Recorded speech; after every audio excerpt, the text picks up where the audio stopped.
help support him, so I suggested, hey, we should start a powerlifting team. And I got together a group of the students and I suggested that we do so. And I told them this is going to be gut-bustingly hard, it's going to be the most intense thing you've ever done, it's going to be miserable. And somehow a number of them decided to sign up for it.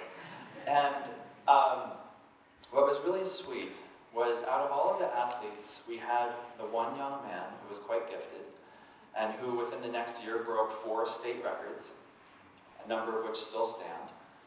But then it was populated otherwise by a bunch of very small, very pretty, petite girls. And it was so charming to see the team's culture develop and grow, and the friendships begin to take hold. And at first the team was, you know, kind of this ragtag band of misfits. And then after some time they started taking it more seriously and they started really enjoying it, and they started discovering that there was more to it than just getting your high school PE credit. And then all of a sudden we came to the end of last school year and the summer months were looming in front of us. You know, normally the summer months are the times when high school students will, you know, get barn fever and just run for the hills and forget everything that you taught them all year long, and all the discipline runs out and so on. But they sat me down and said, Keshava, how are we going to continue the powerlifting team over the summer break? Because we need to keep training. And the young man who is the now sort of official team captain was a part of a medical intern program that was occupying his time from 8 a.m. until like 5 p.m. And so 5 high school students on their summer break elected that therefore the best way to train was to get up and get to the gym by 6:30 a.m. every morning during their summer break. And so we did. Yeah. I know, it's amazing. And so that meant, of course, that I was there every day with them. And we trained over the whole summer, and then last school year, the team began coming together, and all of a sudden I started looking at some of the records and the necessities for competing at higher levels, and I realized our little ragtag team of athletes is starting to become pretty serious. And maybe we should start looking at like formal competition. And so we did. We went and we had our first team competition just back in February on Valentine's Day of all things. And out of every athlete in the team who competed, every single one of them qualified to compete at nationals. And for the record, that if you win first or second at nationals, you are invited to internationals. So it's definitely the funnel to some pretty high-level competitions for these young people. And so now at any rate, I was very privileged to take this group of young athletes to high school powerlifting nationals in Texas just a few weeks ago. And we had 3 athletes compete. One wasn't able to because she was born 4 weeks too early. She was a little bit too old, so she was aged out of the competition. She would have won second if she had been able to compete, likely. But at any rate, the 3 of us were there, and we were competing. And of course, it was a marvelous experience for them. And one of the girls took 5th place, which was quite extraordinary. And then the young girl who used to be afraid of Frisbees is competing in a very competitive bracket with seniors, she herself being a junior. She managed to take 10th place overall. And the other young man who was also competing with older athletes took 14th in the most competitive division in the nation. And what's interesting is about powerlifting, you can kind of anticipate who's going to win. It's not really that great of a mystery. Unless people make mistakes, you can kind of see on paper who's the strongest athlete. And what's interesting also is if you have some experience in coaching, as I do, you can kind of anticipate, given a good year, how much progress should an athlete be able to make. And because I've coached these kids now for 2 years, and I kind of have a general ballpark of this, when I looked at these 2 athletes, the young woman who was afraid of flying objects and the young man, I looked and I suddenly realized, wait a minute, they were the youngest in their brackets. They took 10th and 14th. If they have a good year of training, they should have a very serious chance at winning next year, and probably top 3. Then, as it happens, I was in a school open house, and a prospective parent was talking to me about our athletic program. And they said, well, your school is so small, you have like 18 students, so you can't really do any team sports, so what does your athletic program look like? And I said, well, we have like a really competitive powerlifting team. And they said, what do you mean, how it really is really competitive? And I said, well, like, you know, 2 of our athletes might win nationals next year out of 18 students. That's kind of outrageous numbers. And it is, it's outrageous. And, you know, just statistically, if you were to think about it, the fact that 4 athletes out of 18 in an entire school qualified to go to nationals, 1 placed, got a medal for 5th place, the other one was in top 10, the other close. Next year they very well may win. And like I said, if they take 1st or 2nd, they'll be invited to compete internationally and represent the United States of America. Out of our tiny little school, 2 miles down this road from Cubberley Community Center. How does this happen? Now the reason I bring this up is, of course, to get to share some of the joy that I get to participate in. But to get more to that, what was interesting is coming out of that competition, what touched me most deeply was not that they did so well, was not that we've broken records, it was not that by, you know, hopefully in 6 months from now I will report that we have 8 state records under our belt, and maybe a national record if things go well by next year. That's not actually what's important. And that's what's interesting is that's not even what's important to me. Or rather, it's not only that that's what's important to me, it's what is important to the students. The athletes who went and competed together, the ones who were most elated were the ones who didn't win. There's a beautiful picture of the team hoisting up the girl who won 5th place and a medal. They were more elated that she won than let down that they themselves did not place. And then when we got back, they began thinking about next year and trying to, but not just trying to win for themselves, but trying to inspire the rest of the school to join them in doing something great. And I was very touched by looking at them and looking at this experience because, in a sense, they were embodying some of the reading today, which is deeds versus intentions, or perhaps put another way, attitudes versus outcomes. You know, what's really more important in our lives? Is it the things that we do? Is it the things that happen to us? Or is it who we become through those activities? Sister Gyanamata, Yogananda's foremost female disciple, said that what happens to us doesn't matter, but what we become through those things is what matters. And so through coaching this powerlifting team, I've been most moved to watch not the records that they're breaking, not the potential of international competition, of national records, but of the people that they're becoming through this experience. And I'll share some stories of that. Who are they becoming? So like I said, we had this girl who was so scared of sports, who was so uncoordinated, she looked like she was like an alien in a human body trying to pretend to be a humanoid. Now she's probably going to break 4 state records in a couple of weeks. But more importantly, she and I were talking after 9 or 10 months of training, just very casually. We were sitting in the gym together and she looked at me and she said, you know, Keshava, I think one of the things I appreciate most about this is powerlifting has really taught me what discipline is. She said, most people don't understand, but if you just don't give up and you give a scientific, patient application of effort over a very long period of time, it's amazing how much you can accomplish. And then just like went over and did her next exercise. Oh, hang on a minute, that sounded kind of wise. If you just persevere in a scientific application over a long period of time with your sincere effort, you will be amazed at what you can accomplish. Isn't that also the spiritual path? You know, we may introspect with the mirror of our own inner mind and look and see all the faults and failings and shortcomings that abhor us. But that's okay, a patient application of effort over a long period of time, you'll look a lot different. Just keep going, don't give up. And then there was another moment. We had a new lifter come in, and the new lifter was working and was training and was trying to do like a max effort attempt at something. And the older athletes were like standing back and watching and cheering him on. And the new athlete went for a few attempts and then gave up and said, I can't do any more. And all of the older athletes said, yes, you can, you can. And what was really interesting was it wasn't just their affirmation. There's something that begins happening over time that you can gauge how much the human body is capable of by how it's moving under load. And so just by watching someone perform, you can kind of estimate if they have a little bit more left in the tank. And these older athletes were looking at this newer athlete saying, no, you don't realize it, but you have more effort left in you. You have more willpower. But the young athlete didn't know how to utilize it. And the young athlete said, no, I'm telling you, I don't know how to continue. I'm so exhausted, I have nothing left. And one of the older athletes put her arm around him and said, it's okay, it's okay. I was like you too. It takes about 9 months or a year to really understand how to put out willpower.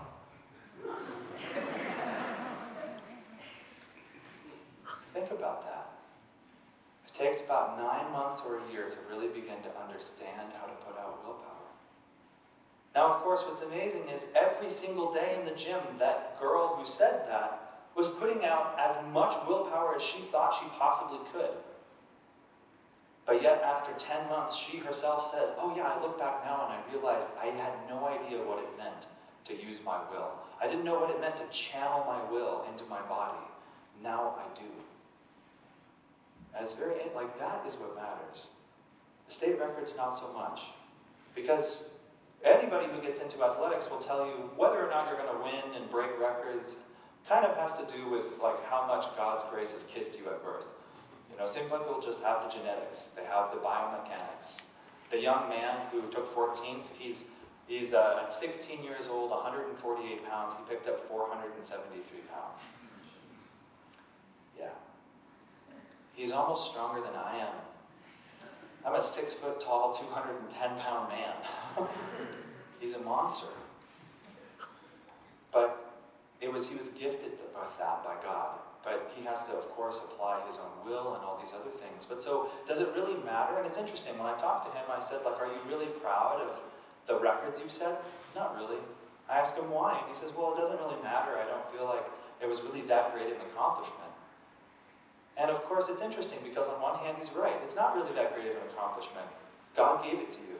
You cultivated it, yes, but it's not, you didn't land on the moon. But at the same time, when I do ask him, what are you most proud of? Which is what I asked him at the end of the competition. He said his friends. He said these people. Look at the group of friends that I've cultivated. And then we have a very sweet tradition in our school that on everybody's birthday, we all get around and we sing Kumbaya, basically. And what I mean by that is that we sit in a circle and we take turns wishing that person a happy birthday in the most sincere terms possible. We tell them what we love about them, we tell them the greatness that we see in them, and we give them a sincere birthday wish for their soul, basically. And we express our gratitude for who they are. And when the young man who is the team captain had his birthday just a few weeks ago, one of the other athletes, the young woman who I keep referencing, when she was talking, she thanked him for setting the tone, for drawing everyone into this team. And at the end, she was almost in tears, and she said, and you've been a very good friend. That's what this team has really been about. It's been about friendship. It's been about love. It's been about discipline. It's been about willpower. It's been about all the ways that they've changed as people.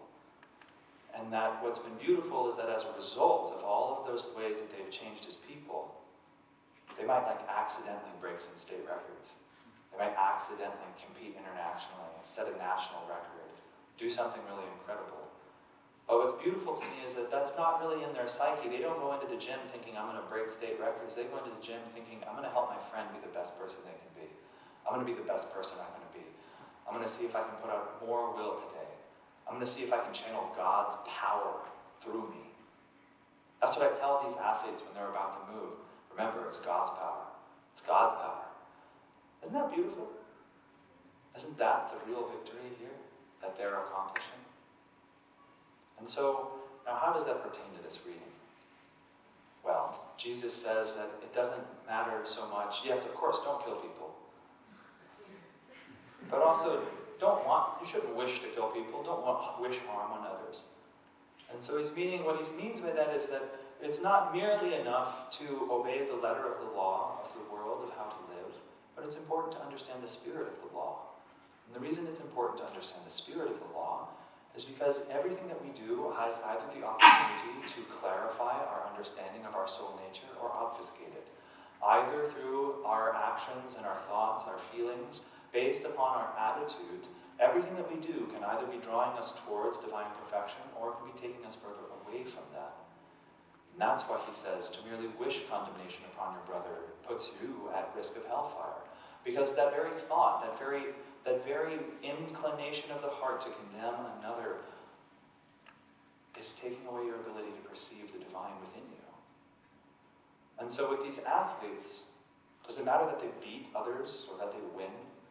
Or does it matter that they're learning how to channel their energy, that they're learning how to put out will, that they're learning how to be true friends? All of those things are the things that are beginning to draw them closer to God.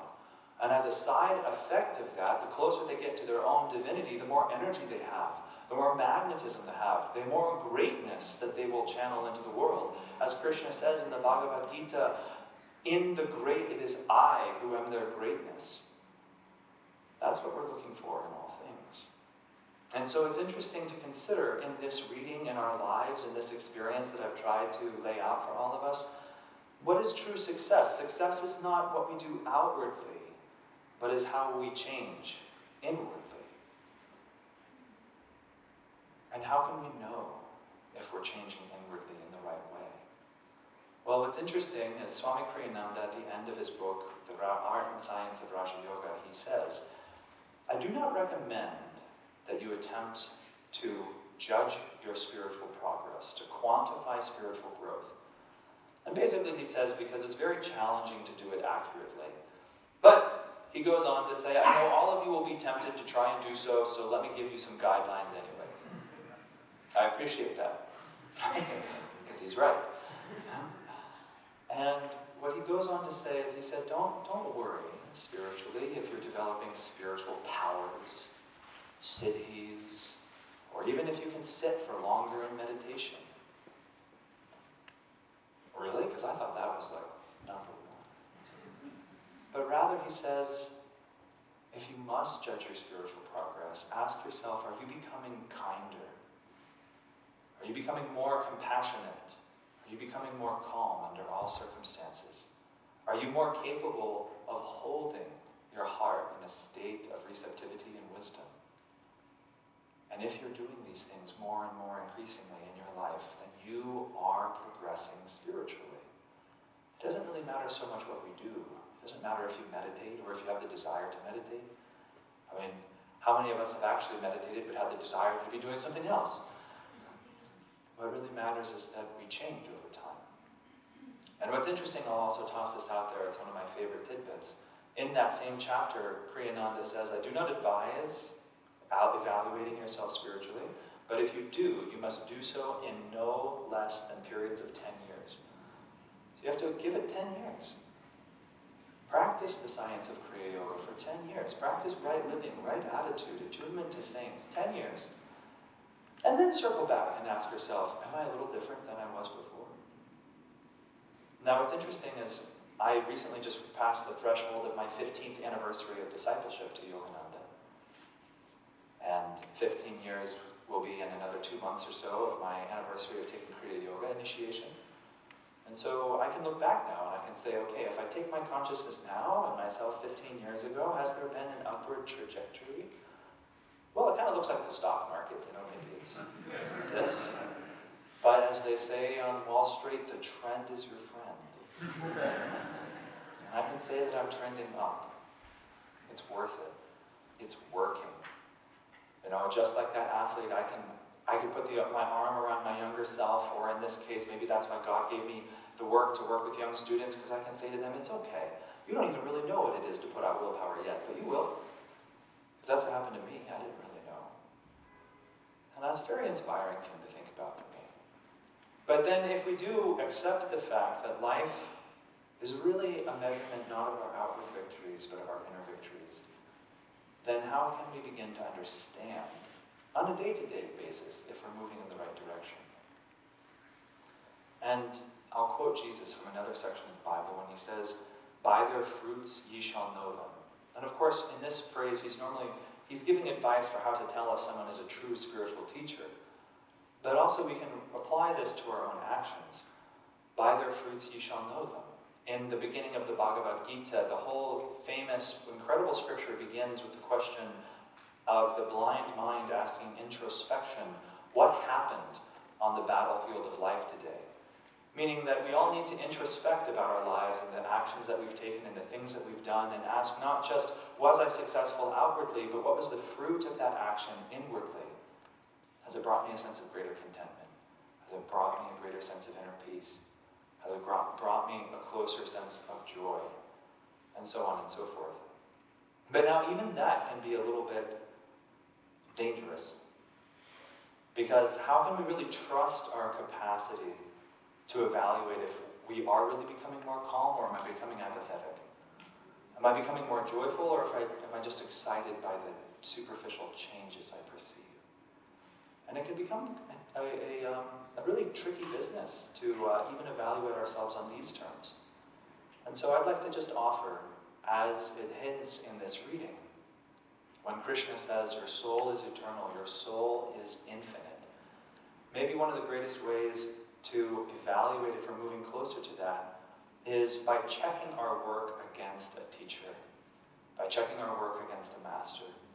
And this is perhaps one of the great blessings of discipleship, is that we can, in our meditation, in our prayer, in our reverie, we can ask the master, we can ask our guru, have I pleased you today? Have my actions pleased you? And that this comes only after a long and very arduous journey of sincerity, moving towards truth. But really all we have to ask ourselves, each of us individually, is, would you like to be happier? Would you like to be more successful? And if so, just ask yourself, how can I do that? And eventually, you will live more and more in tune with the laws of life and the universe. And eventually it will bring you to contact with the Divine Guru who knows them and who can teach you. And one of my favorite phrases or not phrases, but moments in the Bhagavad Gita is when Arjuna begins to comprehend. And it's really touching. I don't recall precisely what it is, but he says something, and all the Gita says in response is that hearing this, Krishna smiled. And Kriyananda extrapolated that this is no mere platitude, but that this is a very real spiritual experience. Kriyananda said, when you begin to be drawn into a deeper state of attunement with your Guru, you can feel his inward smile, his inward benediction upon your actions, upon your prayers, upon the directions that you are anticipating to take. And my invitation to all of us, perhaps, for this topic today, is to try that.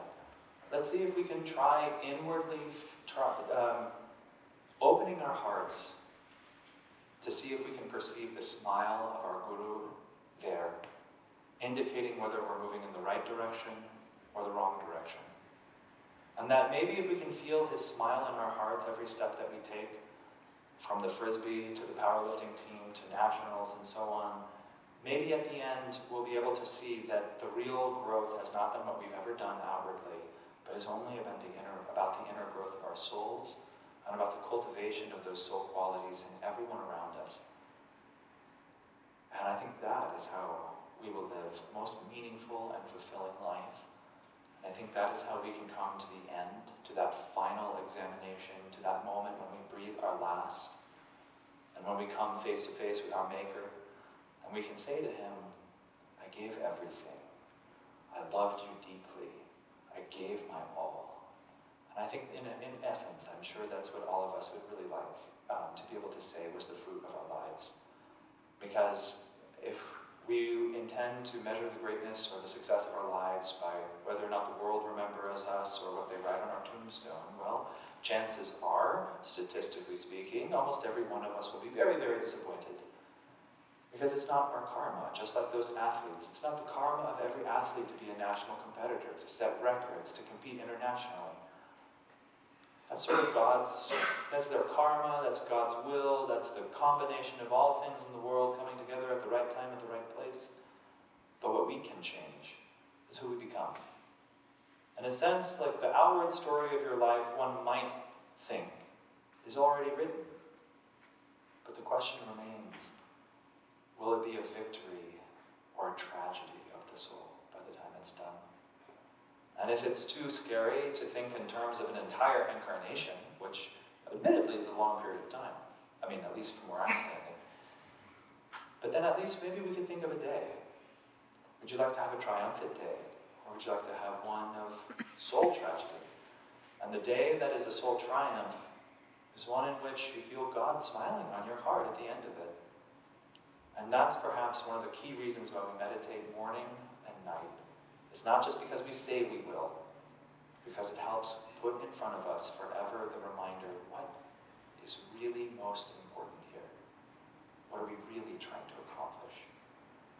And so let's remember our friends today, tomorrow, this week, that what we do doesn't matter, but who we become through it is what matters.